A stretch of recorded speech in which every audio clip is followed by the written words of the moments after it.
Welcome to today's episode, The Art of Leadership. Hi, I'm Dr. TonyVercillo, and I am your host. And for the next 10 minutes, I will break down what it means to lead, inspire, and manage people. We're also going to talk about some of history's greatest leaders so that you could attempt to emulate them yourself. Whether you're leading a team, a business, or even your own life, leadership is an art that can be cultivated by anyone. Let's begin with the fundamental question. What is leadership? At its core, leadership is the ability to inspire, guide, and influence a group of people towards a common goal. It's not just about being in charge. True leadership is about responsibility, fostering growth in others, and moving forward together. Leadership is as much about who you are as it is about what you do. Now let's discuss the different leadership styles often used by managers. There isn't just one way to lead. Leadership is very dynamic, and different situations call for what's called situational leadership. Here are some of the most common leadership styles. First, autocratic. You know this type. Dictator type. The person's always angry, always yelling, that sort of stuff. Then there's democratic leadership. Somebody who leads a group by soliciting and collaborating with others before they draw a conclusion. Then there's transformational leadership. These leaders inspire change and are really good at change management and also very good at motivating their team because they understand that leadership is about sense of respect, sense of self-worth, etc. Now, there's also servant leadership. This style kind of flips the script. The leader serves their team by focusing on their well-being and their development, not by himself or herself. It is about empowering others and creating an inclusive environment.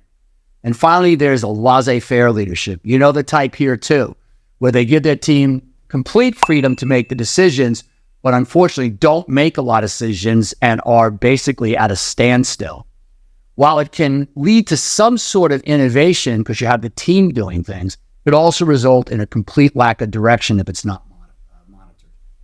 Different leaders excel in different situations. The key is knowing when to apply which style. As I mentioned earlier, that is situational leadership. You can't use the same leadership style when assigning a task to someone as you would trying to diffuse a heated argument. So, who are some of the greatest leaders from the past? Let's chat about that. Throughout history, there's a few of them that come to mind. Mahatma Gandhi is one. A servant leader at his core, Gandhi led India's nonviolent resistance. Winston Churchill, known for his completely autocratic style, he led Britain through the darkest days of World War II. Nelson Mandela, also a transformational leader, he worked tirelessly, to dismantle apartheid in South Africa. Queen Elizabeth, who led England through its golden age. Martin Luther King, finally, as a transformational and servant leader, King fought for civil rights through peaceful protests. These individuals didn't just lead, they inspired, they unified, and created lasting change. Their leadership was defined by a vision, resilience, and empathy. So how do you become a better leader? Here's how. Here are the steps. Step 1, self-awareness. Know your strengths and weaknesses. Understand your leadership style because it affects others and you need to be willing to adapt it if necessary. 2, empathy. The ability to understand and share feelings, the feelings of others, is absolutely crucial to leadership. Vision. Great leaders always have a clear goal and an absolute purpose. They drive people towards a very specific goal.